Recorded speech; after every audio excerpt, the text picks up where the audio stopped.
Pode ser, pessoal, tudo bem com vocês? Estamos começando aqui nossa EBD online, na 13ª lição desse trimestre, a última lição. Nós estudamos até agora sobre Jesus Cristo, sobre as características de filho do homem, de filho de Deus que ele tem.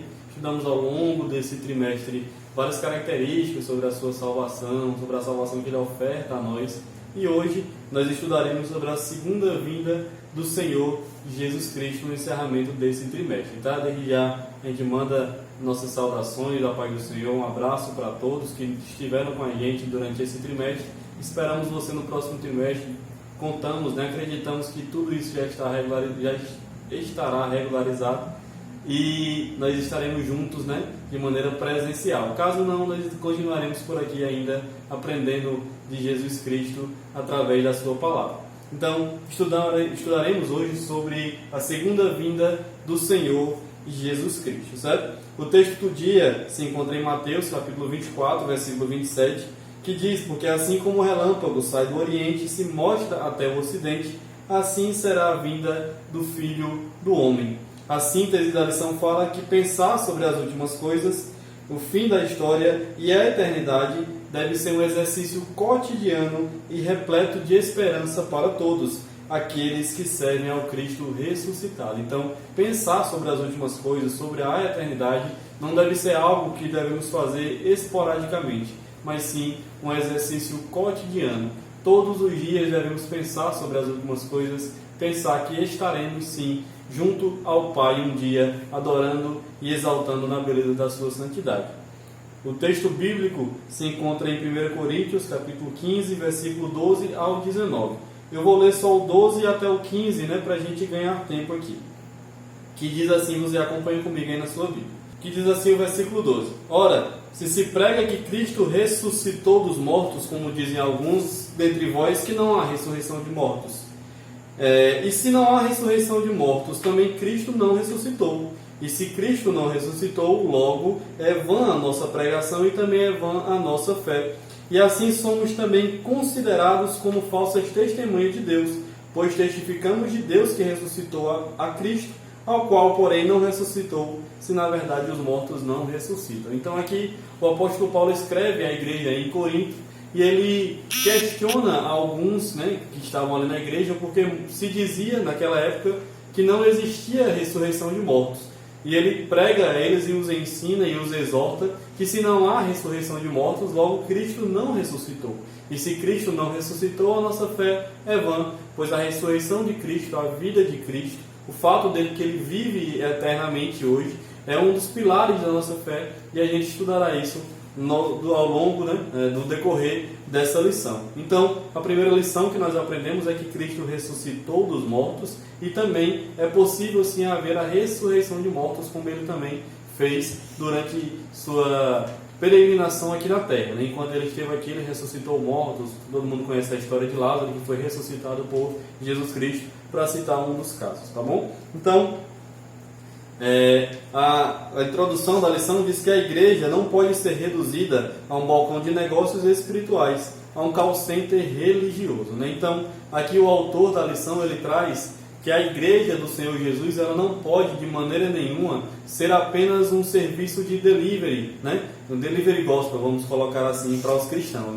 Os cristãos estão precisando de alguma coisa, eles vão até a igreja, pedem, Deus os entrega e eles saem felizes da vida. Não é assim que funciona, tá? Não podemos reduzir a igreja de Cristo a isso, a um call center que a gente liga e pede o que a gente quer, tá? A igreja é um lugar de cura, é um lugar de propagação da história do amor de Deus. Então, a promessa do céu, ela não é um exagero, e sim a realização completa da vontade do Criador, tá? Então, quando a gente fala que Cristo nos prometeu o céu, que Deus nos destinou ao céu, que Ele preparou o céu para nós, na verdade, nós estamos falando sobre a ação plena de Deus para nós aqui na Terra, seu projeto pleno, seu projeto único que Ele preparou para o homem, para que o homem possa ser salvo mediante a fé em Cristo Jesus, e lógico que isso é dom de Deus, não vem de nós, para que nenhum de nós se vanglorie nisso, é como está escrito em Efésios. Então, o primeiro tópico que nós estudaremos nessa manhã é sobre a ressurreição de Cristo e sua ascensão aos céus, tá? Então, a ressurreição de Cristo é a vitória mais importante, é isso que diz o primeiro subtópico, tá? E ele fala que a centralidade da fé cristã encontra-se no evento da ressurreição, como está escrito em 1 Coríntios, capítulo 15, versículo 14, que Paulo fala que se Cristo não ressuscitou, logo a nossa pregação e também a nossa fé é em vão. Então, se nós não acreditarmos na ressurreição de Cristo, em vão é a nossa fé. Nós não temos como acreditar em Cristo se não acreditarmos que Ele morreu e ao terceiro dia ressuscitou e está vivo e viverá eternamente, pois a morte não tem mais efeito sobre Ele, tá? Então, esse é a centralidade da fé cristã. É essa, é acreditar que Cristo ressuscitou dos mortos. E então, Cristo ele é o protagonista de todos os fatos. Ou seja, às vezes a gente tende, né, a passar a vista sobre a história do homem, a história de Deus com o homem, e a gente pode até pensar que foi um plano B, que Cristo foi um plano B, que Deus ficou surpreendido com o pecado do homem, né? Que Deus ficou surpreso e disse, ó meu eu, né? Agora o que é que eu vou fazer? Porque o homem pecou e eu não pensei que ele fosse fazer isso. Na verdade não. A Bíblia fala que o Cordeiro de Deus está morto desde a fundação do século. Ou seja, quando Deus criou o homem e criou o homem à sua imagem e semelhança e colocou o livre-arbítrio no homem, Ele sabia que o homem pecaria. Ele sabia que o homem ficaria distante da glória e da comunhão de Deus. E Ele já também sabia que o seu Filho unigênito teria que ser morto na cruz do Calvário para que nós pudéssemos ter vida e vida em abundância, como diz as Escrituras. Então, se nós não compreendermos, não crermos e não defendermos a ressurreição de Jesus Cristo, todas as nossas doutrinas, as nossas tradições, os nossos rituais perdem sentido. Só para citar um exemplo, talvez do ritual mais solene, né, do Evangelho ou do cristianismo, vamos colocar desse fato, é a Santa Ceia do Senhor Jesus. Então, quando nós estamos ali celebrando a Santa Ceia, nós estamos nada mais, nada menos que rememorando o sacrifício vicário de Jesus Cristo. E nós não somente rememoramos a sua morte, mas também nós rememoramos que Ele morreu de fato, mas ao terceiro dia Ele ressuscitou e está vivo e vivo eternamente. Então, se nós não defendermos que Cristo ressuscitou, como pois nós poderemos participar da Santa Ceia e de tantos outros doutrinas e tradições que temos em nosso meio? Tudo isso está centralizado na ressurreição de Jesus Cristo. Então, a ressurreição ela é o ápice da vitória cristã, tá? Isso é, para resumir esse primeiro subtópico, isso, a ressurreição é o ápice da vitória do cristão. Então, como eu já falei que a ressurreição ela é o pilar da fé cristã, eu já tenho enfatizado isso aqui, e só para a gente ficar ainda mais, para gravar ainda mais em nossa mente, vamos ler aqui 1 Coríntios, capítulo 15, versículo 20 até o versículo 25, se não me falha a memória, tá? Acompanhe comigo aqui, acho que dá para ler. No entanto, em realidade, Cristo ressuscitou dentre os mortos, sendo Ele o primeiro dos frutos dentre aqueles que dormiram. Porque assim como a morte veio por um homem, da mesma forma, por um homem veio a ressurreição dos mortos. Porquanto, assim como em Adão todos morreram, em Cristo, o segundo e último Adão, todos serão vivificados. Contudo, cada um por sua vez. Cristo o primeiro, logo depois os que são de sua propriedade na sua vinda, então virá o fim, quando ele entregar o reino a Deus o Pai, depois de ter destruído todo domínio, potestade e poder. Então, isso é o pilar da nossa fé. É acreditar que por um só homem veio o pecado do mundo, né, que é Adão. Quando ele peca, ele é o responsável, Adão e Eva, obviamente, eles são responsáveis pela entrada do pecado no mundo, tá? Então, a partir daquele momento, por um só homem, como diz as Escrituras, entrou o pecado no mundo. Então, é justo, e Deus é um Deus de justiça, que somente por um homem também esse pecado seja expulso do mundo. Se nós morremos, né, por um só homem, pois aquele que pecar, a alma morrerá, como diz as Escrituras, também é justo que por um só homem nós sejamos vivificados, e esse homem nada mais, nada menos Jesus Cristo de Nazaré. Nós já falamos isso em sala de aula, por que precisava ser Jesus Cristo, e por que ele precisava ser homem, e por que ele precisava ser Deus, ao mesmo tempo ter essa natureza tanto divina quanto humana. Ele precisava ser homem porque ele precisava derramar sangue, porque foi por um homem que entrou o pecado, então precisava que por um homem também esse pecado fosse, expulso, digamos assim, fosse vencido. E, porém, se ele fosse apenas um homem comum, esse pecado, essa morte dele serviria apenas para justificar os seus próprios pecados, se ele o tivesse, que obviamente nós sabemos que ele não o tinha.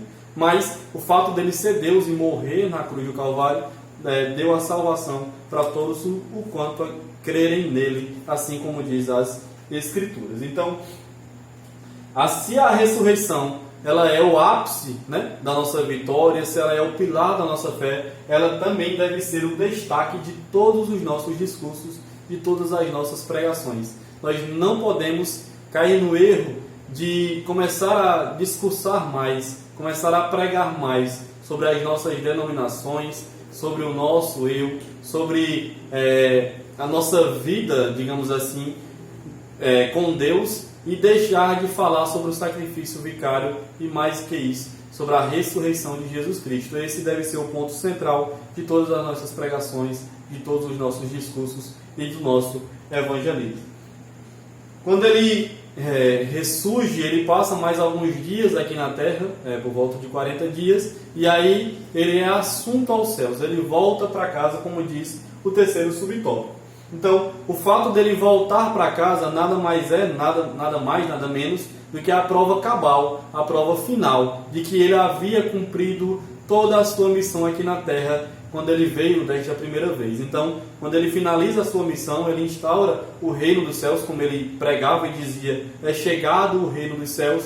Ele faz isso aqui na terra, e aí depois de cumprir a sua missão, ele volta para sentar-se no seu trono ao lado do Pai. Então, o fato dele ir aos céus nada mais é do que a prova cabal de que ele finalizou aqui toda a sua obra que ele veio, que se propôs a fazer nessa primeira vinda, tá? Então, o segundo tópico, nós já vamos falar sobre o arrebatamento da igreja. Nós já falamos sobre a ressurreição de Cristo, nós já falamos que ele é o centro, a ressurreição de Cristo é o centro da nossa fé cristã, mas agora nós vamos falar também sobre algo que devemos acreditar e defender, que é o arrebatamento da igreja de Cristo, e que nós estaremos com certeza no meio desses santos, tá? Então, os argumentos presentes nos evangelhos em favor do arrebatamento.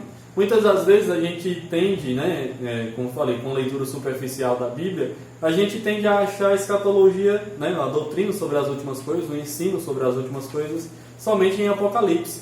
Mas nos evangelhos de Jesus, segundo escreveram os seus discípulos, também tem várias evidências e vários fundamentos que ali embasam também a nossa crença no arrebatamento da igreja, tá? Então, a promessa da vinda do Senhor Jesus para buscar a sua igreja antes de um colapso global, e é importante ressaltar isso, é um dos pilares da fé assembleiana, conforme inclusive consta em nosso credo doutrinário, que é a declaração de fé das Assembleias de Deus. Vamos lá. O que quer dizer que Jesus vem buscar a sua igreja antes de um colapso global, como eu coloquei aqui. Na verdade, a Assembleia de Deus e os seus fiéis, eles acreditam, por meio da igreja, que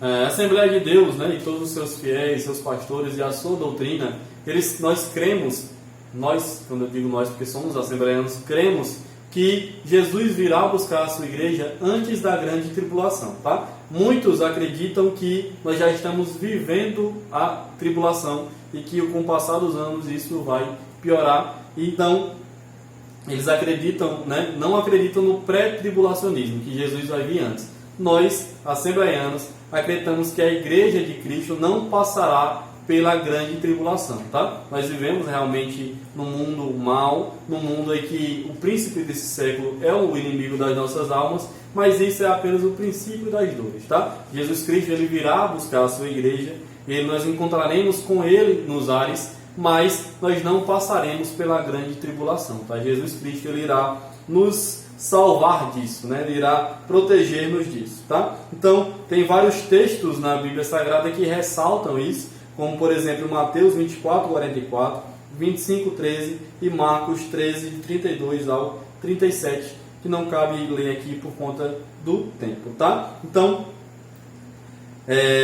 a despeito, né, da existência de outras abordagens escatológicas, nós adotamos a compreensão de que haverá um tempo de juízo e terror sobre a humanidade, e que antes desses tempos sóbrios estabelecessem Jesus Cristo glorioso, volta para poupar sua igreja da provação que haverá sobre a humanidade. Né? Então, só finalizando o que eu falei, nós acreditamos sim que haverá grande tribulação, pois já alguns não acreditam que haverá uma tribulação, outros não acreditam que haverá um milênio. Isso aí é assunto para uma outra aula, né, para um outro estudo, mas nós acreditamos que sim haverá uma tribulação, mas nós não passaremos por esta. Tá? Então, só ressaltando o caráter da vinda de Cristo, ela vai ser repentina, vai ser imprevisível, vai ser abrupto. Tá? O apóstolo Paulo, quando ele trata sobre isso, ele diz que vai ser no abrir e fechar de olhos. Tá? Num piscar de olhos, isso era uma expressão idiomática da Grécia, que eles acreditavam que era algo muito rápido, que não se podia medir a velocidade. Então, no abrir e fechar de olhos, nós subiremos ao céu e encontraremos com Jesus nos ares. Tá? Os pressupostos paulinos em favor do arrebatamento. Né? Paulo também, como um dos grandes expoentes do Evangelho e um dos grandes escritores do Evangelho e do cristianismo, ele também falou sobre o arrebatamento. Tá? E aí Paulo, quando ele fala sobre o arrebatamento, ele fala principalmente em 1 Coríntios, onde a gente leu, no capítulo 15, em Tessalonicenses também, no 1 Tessalonicenses, capítulo 4, versículo 13 ao 17. Tá? Então você leia aí em casa, anote aí, 1 Tessalonicenses 4, 13 ao 17, 1 Coríntios 15, todo o capítulo, mais especificamente 51 ao 54. Esses capítulos e esses versículos são uma das bases para a nossa crença no arrebatamento e para a nossa doutrina assembleiana. Tá? Então Paulo, quando ele fala sobre isso, ele compara com dois eventos que aconteciam e que eram culturais na época romana, né? Então na sua época. Ele acreditava, por exemplo, né, na parúzia, né? E ele compara o encontro da igreja com Cristo como a parúzia. O que era a parúzia? Na verdade, era um termo técnico no mundo político utilizado para definir as medidas cerimoniais adotadas quando a cidade romana recebia o imperador ou o senador. Então, resumindo o que era a parúzia, ela acontecia da seguinte maneira: os cidadãos preparavam os festejos de recepção e quando a autoridade, né, um senador ou o próprio César, o imperador, chegava, a população saía em seu encontro fora dos muros da cidade, recepcionava-os e depois entravam para celebrar a visita real. Então, é autoexplicativo, tá? Vamos comparar Cristo como sendo o Rei dos Reis, o Senhor dos Senhores. Ele virá encontrar a sua igreja, tá? Então, nós nos preparamos aqui, nós lutamos aqui, nós nos santificamos aqui, mas nós nos encontraremos com Ele nos ares, é assim que diz a Bíblia Sagrada, tá? Quando nós nos encontraremos com Ele nos ares e ali seguiremos para as bodas do Cordeiro. Outro termo utilizado por Paulo, quando ele compara o encontro da igreja de Cristo com o próprio Cristo na segunda vinda do mesmo, com a população encontrando-se com o senador ou com o imperador fora dos muros da cidade, é a apanteses. A apanteses, na verdade, é uma parte da parúzia. E é essa parte que cabia respeito à população. Ou seja, quando a população adornava-se, adornava a cidade, né, fazia todos os preparativos para o encontro com a autoridade que viria, é essa parte que o apóstolo Paulo chama que era chamado, na verdade, de apanteses, que o apóstolo Paulo compara conosco. Tá? Então, só para finalizar e enfatizar este tópico, vamos ler 1 Tessalonicenses, capítulo 4, versículo 17, que diz: depois nós, os que ficaremos vivos, seremos arrebatados juntamente com ele nas nuvens, a encontrar o Senhor nos ares, e assim estaremos sempre com o Senhor. Tá? Então, só finalizando e enfatizando aquilo que eu já tenho dito. Tá? Nós encontraremos com o Senhor nos ares, tá? E de lá partiremos para as bodas celestiais do Cordeiro.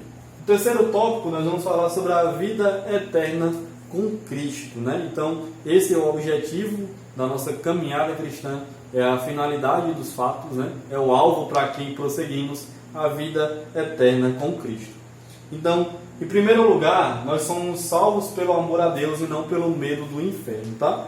O comentarista ele fala que o objetivo central do cristianismo é desenvolvermos um relacionamento contínuo e saudável com Jesus e, por consequência, com todos aqueles que reconhecem a soberania do Mestre. Tá? Então, em primeiro lugar, evangelho é relacionamento.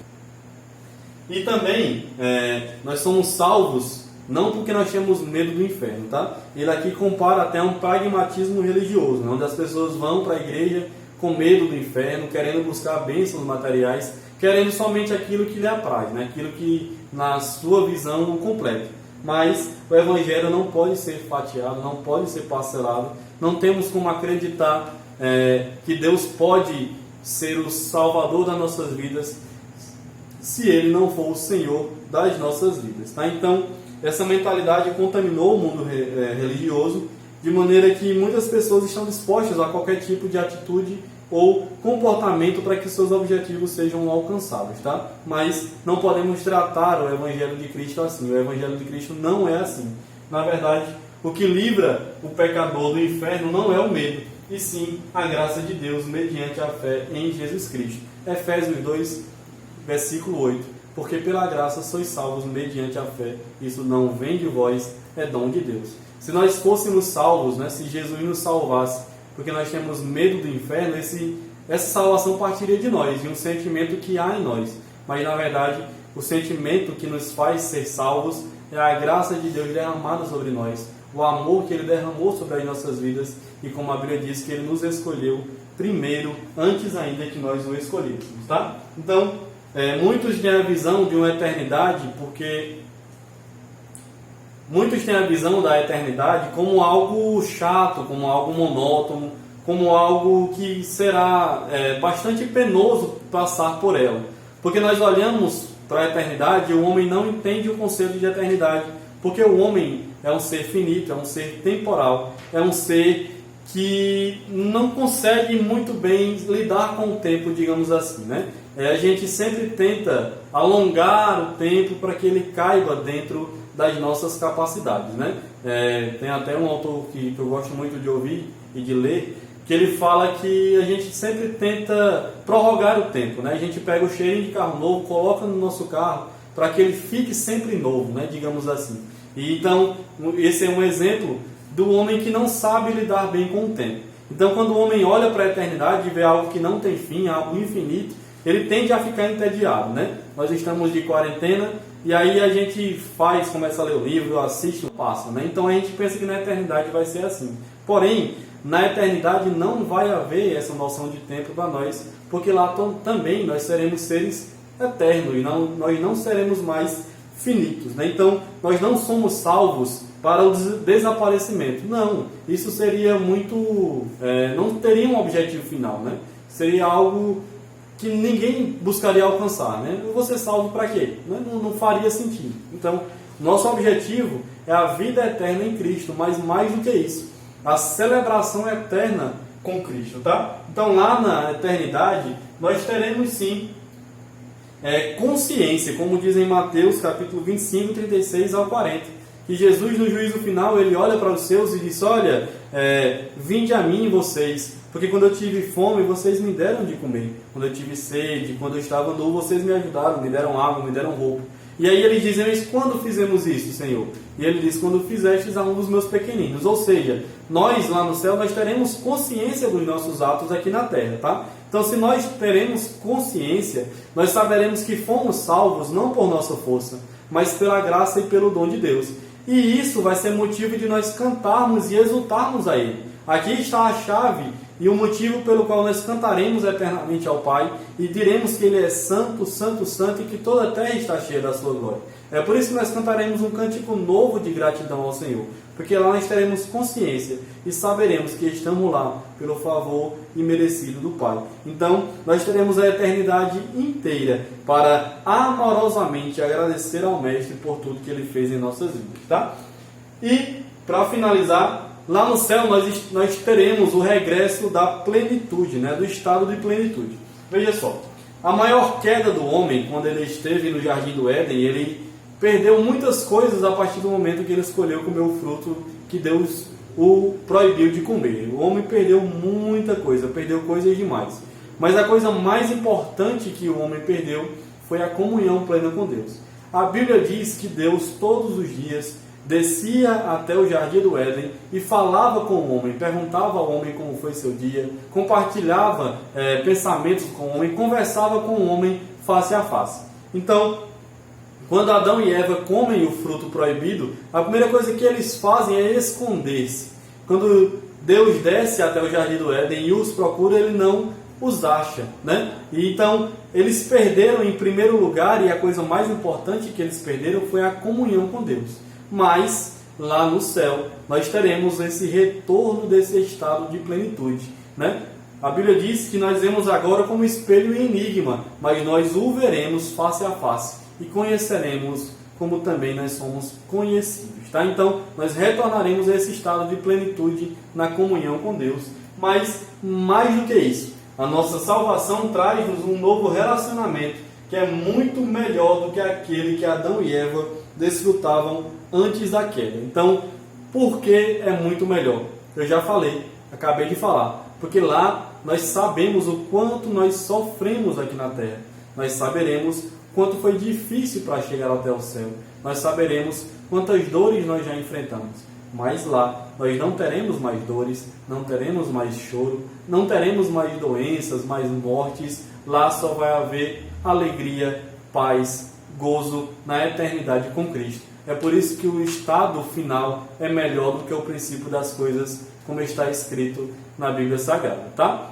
Então, esse relacionamento que teremos é melhor ainda do que aquele que Adão e Eva tinham na terra, tá? Então, só para concluir, não tenha dúvida que o céu é melhor. Os detalhes a respeito da eternidade são supérfluos. O que realmente importa você já sabe. Jesus te ama, por isso, descanse no Senhor e viva confiante na certeza que estará para sempre com Ele. Tá? Então essa é a nossa maior esperança, esse deve ser o motivo por qual nós lutamos, nós batalhamos para continuar na caminhada. Jesus Cristo de Nazaré morreu na cruz do Calvário, ressuscitou ao terceiro dia, nos prometeu a vida eterna e nos garantiu que se nós formos fiel a Ele, nós receberemos uma coroa de glória e viveremos para sempre com Ele na eternidade, tá bom? Que Deus em Cristo abençoe a cada um de vocês, que Ele coloque esse desejo no coração de busca pela eternidade, que Ele coloque em vós o desejo de estar mais próximo a Ele, tá? Só um detalhe, nós não temos como desejar uma comunhão eterna com o Pai se nós não temos uma comunhão com Ele aqui. Não faz sentido você desejar estar do lado de uma pessoa para sempre se você não passa pelo menos alguns minutos com ela, tá? Então, dedique seu tempo para Deus, dedique o seu tempo para ter uma comunhão com Jesus Cristo, para que no final da sua vida, para que no final da sua história, para que quando Jesus Cristo volte, você sim encontre com Ele nos ares e fique para sempre ao lado dele, louvando e engrandecendo por tudo que Ele é e por tudo que Ele faz, tá bom? Deus abençoe vocês, até a próxima.